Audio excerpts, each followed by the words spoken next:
पश्चिमी यूपी के लोगों के लिए, वहाँ के किसानों के लिए, आम लोगों को क्या उम्मीदें हैं? पिछली बार बजट में क्या कुछ हुआ और इस बार वहाँ के लोग क्या चाह रहे हैं, ये जान लेते हैं पश्चिमी यूपी के बारे में। जी पूजा।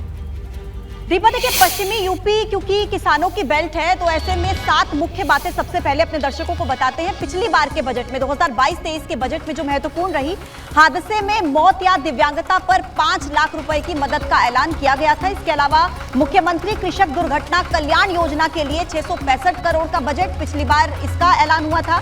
मुख्यमंत्री लघु सिंचाई योजना के लिए 1000 करोड़ रुपए के प्रावधान का ऐलान हुआ था। इसके अलावा नहरों, नलकूपों से किसानों को मुफ्त सिंचाई सुविधा, ये महत्वपूर्ण बातें रही। 60,20,000 क्विंटल बीज वितरण की व्यवस्था, इसी के साथ ही 15,000 सोलर पंपों की स्थापना का लक्ष्य, ये महत्वपूर्ण बातें रही। लेकिन इस बार बजट में क्या फोकस रहेगा पश्चिमी यूपी के लिए, ये अपने दर्शकों को बताते हैं। देखिए गन्ना किसान, ये एक बहुत बड़ा मुद्दा है और गन्ना किसानों के लिए सरकार इस बार के बजट में क्या रखती है, ये देखना महत्वपूर्ण रहेगा। आकाश जिंदल जी हमारे साथ जुड़े हुए हैं। आकाश जी, वेस्ट यूपी के लिए क्या बेस्ट हो सकता है इस बार के बजट में, क्या संभावना है? देखिए, वेस्ट यूपी की बात करें तो वेस्ट यूपी में सबसे इंपॉर्टेंट है किसान भाइयों के लिए, अन्नदाताओं के लिए, और बहुत बहुत उम्मीदें हैं। सबसे पहली उम्मीद जो मुझे ये है वो है रेट ऑफ इंटरेस्ट पे कृषि लोन।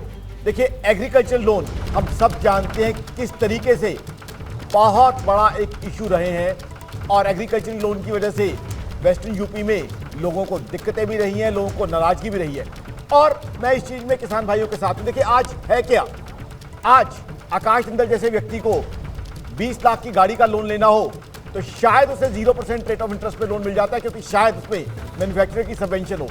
आकाश जिंदल जैसे व्यक्ति को 5 करोड़ के फ्लैट के लिए लोन लेना हो, शायद 0% में मिल जाए, क्योंकि हो सकता है कार मैन्युफैक्चरर की सबवेंशन हो, जो फ्लैट जो है बिल्डर की सबवेंशन हो। लेकिन किसान, हमारे अन्नदाता, उनको जब इंटरेस्ट पे लोन लेना होता है तो उनको इंटरेस्ट देना पड़ता है 12% या 15%। तो मुझे लगता है स्टेट गवर्नमेंट की तरफ से 0 इंटरेस्ट या लेसर रेट ऑफ इंटरेस्ट वाली स्कीम किसान भाइयों के लिए आ सकती है, जो कि बहुत जरूरी है किसानों की ग्रोथ के लिए। और दूसरा, किसान तो है ही है मेन अन्नदाता हमारे लिए वेस्टर्न यूपी के लिए। दूसरा, वेस्टर्न यूपी इंफ्रास्ट्रक्चर में बहुत बड़ी लीप्स ले रहा है, बहुत बड़ी ग्रोथ कर रहा है। चाहे हम जेवर एयरपोर्ट की बात करें, चाहे यमुना एक्सप्रेसवे की बात करें, हर तरीके से वेस्टर्न यूपी इंफ्रास्ट्रक्चर में आगे बढ़ रहा है। तो इंफ्रास्ट्रक्चर का और भी जाल बुझने वाला है, क्योंकि डीएमआईसी इसी एरिया में से गुजरेगी। साथ में जो दिल्ली मुंबई एक्सप्रेसवे है उसको भी कनेक्ट करने की प्लानिंग हो रही है। मेट्रो को और एक्सपेंसिव भी बनाया जा रहा है। तो कहीं ना कहीं इंफ्रास्ट्रक्चर को लेके बहुत बड़ी अनाउंसमेंट आ सकती हैं वेस्टर्न यूपी में। और साथ ही साथ एग्रो प्रोसेसिंग को लेके कई तरह के इनिशिएटिव्स आने की उम्मीद है। और यहाँ पे ठीक है आकाश जी, विस्तार से हम इस बारे में बात करेंगे। कुल मिलाकर किसान, उद्योग, इंफ्रास्ट्रक्चर, इन 3 मुद्दों पर खास फोकस पश्चिमी यूपी के लिए रहने वाला है। दीपा।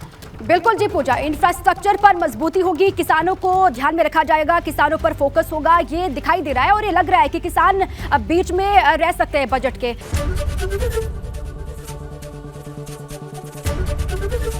एबीपी गंगा, खबर आपकी, जुबान आपकी।